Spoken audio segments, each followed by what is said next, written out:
This video will show you how to make a scatter plot in Excel and to put it in the line of best fit. We're going to use an example. For this, we're going to use ice cream sales versus temperature. The data came from Maths is Fun website there. So we type in all of our data into the two columns. We then highlight what it is that we're actually going to graph, and we insert the graph. This is the X and Y scatter plot here. Now, you'll be tempted to put in one with lines already. It just looks higgledy-piggledy, so we won't do that. We'll just put in one with the data.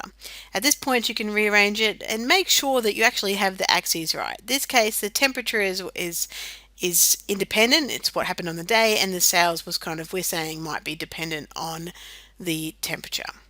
So make sure that the data is arranged right. If it's not, you might need to change your axes around so that it represents what it is that you want to do.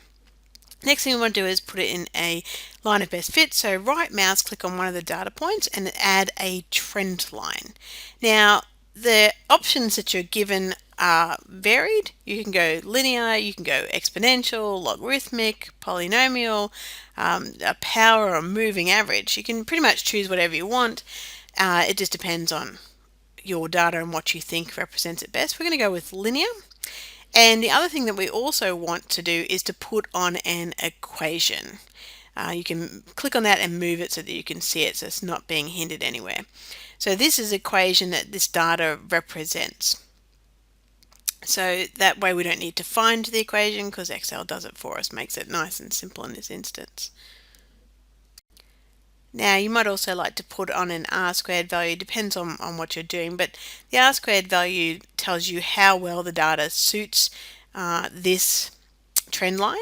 The closer that the R-squared value is to 1, the better it fits that equation of the line.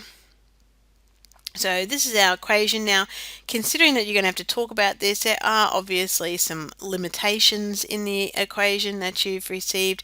Limitations for this would be that temperature in a particular area doesn't extend on and on and on forever. There's going to be a realm there that the temperature of your coastal area, whatever, goes up to. Similarly, the temperature doesn't go back all the way to negative. So if we were looking for where x is equal to 0, are we actually going to have a negative 159 sales of ice cream? So there's strengths and limitations to any kind of data that you look at. And when you put it into a scatter plot, you need to consider that and explain that.